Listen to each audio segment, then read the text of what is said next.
बांकीपुर उपचुनाव का नतीजा सिर्फ एक सीट की हार जीत नहीं बल्कि बिहार की राजनीति में बड़े बदलाव का संकेत माना जा रहा। पटना की बांकीपुर विधानसभा सीट 2008 से लगातार बीजेपी का सबसे मजबूत गढ़ रहा। इस सीट पर बीजेपी ने हर चुनाव जीता और इसका वोट शेयर कभी 59% से नीचे नहीं गया। लेकिन इस बार तस्वीर पूरी तरह बदल गई। प्रशांत किशोर की जन स्वराज पार्टी ने बीजेपी के इस अभेद किले में सेंध लगा दी है।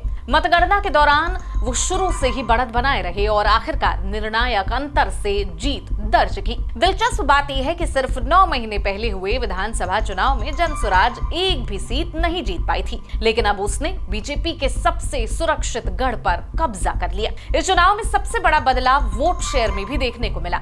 साल 2025 के विधानसभा चुनाव में जहां बीजेपी को इस सीट पर 62% से ज्यादा वोट मिले थे, वहीं इस बार उसका वोट शेयर घटकर करीब 34% रह गया। दूसरी ओर प्रशांत किशोर 48% से अधिक वोट हासिल करने में सफल रहे। वहीं आरजेडी इस मुकाबले में काफी पीछे रही। यानी वजह ये है कि राजनीतिक विश्लेषक इसे सिर्फ एक उपचुनाव नहीं बल्कि बीजेपी के सबसे मजबूत वोट बैंक में आई बड़ी सेंध और बिहार की बदलती राजनीतिक दिशा का संकेत मान रहे हैं। बांकीपुर के नतीजे क्या संदेश देते हैं? बांकीपुर उपचुनाव का नतीजा बीजेपी के लिए सिर्फ एक सीट की हार नहीं बल्कि एक बड़ा राजनीतिक संकेत माना जा रहा। इसकी वजह यह है कि बांकीपुर लंबे समय से बीजेपी का सबसे सुरक्षित गढ़ रहा है, जहां पार्टी के राष्ट्रीय अध्यक्ष नितिन नबीन लगातार 4 बार विधायक चुने गए थे। राजनीतिक जानकारों के मुताबिक इस सीट की सामाजिक बनावट भी बीजेपी के पक्ष में मानी जाती रही। यहाँ कायस, भूमियार, ब्राह्मण और राजपूत जैसी ऊंची जातियों की आबादी अच्छी खासी है। इनके अलावा बनिया, कुर्मी, कुशवाहा, चंद्रवंशी, दलित और मुस्लिम मतदाता भी बड़ी संख्या में हैं। राजनीतिक दलों के अनुमानों के अनुसार इस सीट पर ऊंची जातियों के मतदाता करीब 37% हैं। यही वजह है कि बांकीपुर को हमेशा बीजेपी का मजबूत वोट बैंक माना जाता रहा। ऐसे में इस सीट पर पार्टी की हार को सिर्फ स्थानीय नतीजा नहीं बल्कि उसके पारंपरिक सामाजिक आधार में आई चुनौती के रूप में भी देखा जा रहा है। बीजेपी क्यों हारी उपचुनाव? राजनीतिक जानकारों के मुताबिक बांकीपुर में बीजेपी की हार के पीछे 2 स्थानीय वजह सामने आ रही हैं। पहली, पार्टी ने आखिरी समय में उम्मीदवार बदला, जिसे कई स्थानीय कार्यकर्ता और मतदाता मजबूत विकल्प नहीं मान रहे थे। दूसरी, सम्राट चौधरी को मुख्यमंत्री बनाए जाने के बाद बीजेपी के पारंपरिक ऊंची जाति वोटरों के एक वर्ग में नाराजगी की चर्चा रही है। विश्लेषकों का मानना है कि इस नतीजे से ये संकेत मिलता है कि बीजेपी का पारंपरिक वोट बैंक अब दूसरे विकल्पों को भी विचार रहा है। इस नतीजे से ये संकेत मिलता है कि बीजेपी का पारंपरिक वोट बैंक अब दूसरे विकल्पों पर भी विचार करने लगा। हालांकि फिलहाल इस नाराजगी का सबसे बड़ा फायदा आरजेडी को नहीं बल्कि प्रशांत किशोर और जन स्वराज को मिलता दिखा। लेकिन राजनीतिक विश्लेषक ये भी चेतावनी दे रहे हैं कि सिर्फ एक उपचुनाव के आधार पर बड़ा निष्कर्ष निकालना जल्दबाजी होगा।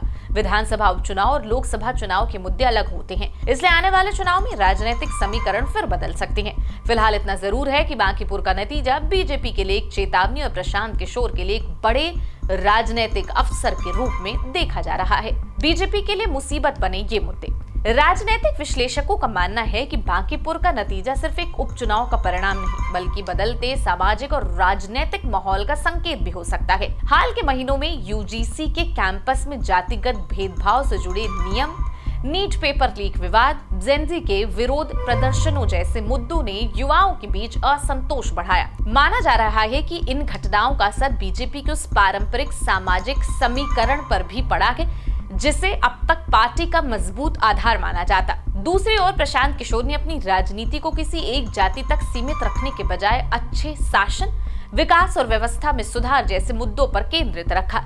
राजनीतिक जानकारों का मानना है कि इसी वजह से उन्हें अलग अलग सामाजिक वर्गों, खासकर युवाओं का समर्थन मिला। इसके अलावा बांकीपुर एक शहरी और मध्यम वर्ग बहुल सीट है जहां मतदाता विकास, रोजगार और बेहतर प्रशासन जैसे मुद्दों को अधिक महत्व देते हैं। इसलिए विश्लेषकों का मानना है कि ये नतीजा बीजेपी के लिए सिर्फ चुनावी हार नहीं बल्कि ये भी संकेत है कि बदलती उम्मीदों और नए मतदाता वर्ग की राजनीति को समझना अब पहले से ज्यादा जरूरी है।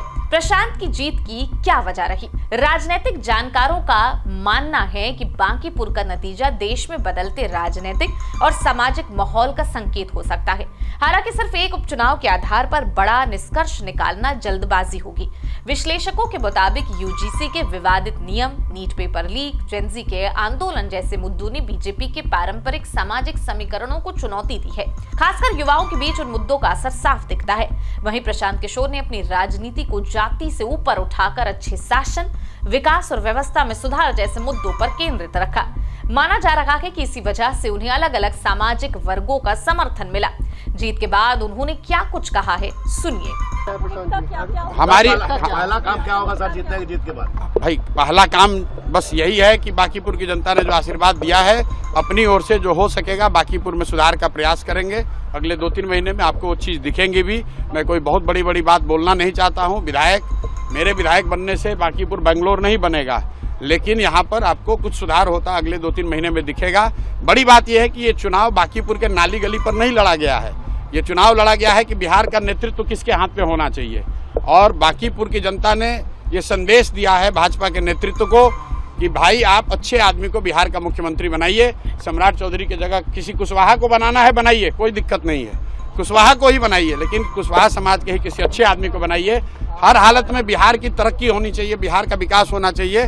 व्यक्ति कोई जीते, दल कोई जीते, लोकतंत्र है, हार जीत होती रहती है। अब बात दतिया उपचुनाव की, तो यहाँ पर भी बीजेपी को हार का सामना करना पड़ रहा। यहाँ पर कांग्रेस पार्टी ने जीत दर्ज की। साल 2023 के विधानसभा चुनाव में भी ये सीट कांग्रेस ने ही जीती थी। दरअसल ये उपचुनाव इसलिए हुआ क्योंकि कांग्रेस विधायक राजेंद्र भारती को बैंक धोखाधड़ी के मामले में 3 साल की सजा मिलने के बाद उनकी विधानसभा सदस्यता रद्द हो गई। चुनाव के दौरान कांग्रेस में अंदरूनी विवाद भी देखने को मिला। मतदान से ठीक पहले पार्टी ने राजेंद्र भारती को निलंबित कर दिया। उन पर कांग्रेस उम्मीदवार कुंवर घनश्याम सिंह के खिलाफ काम करने का आरोप लगा।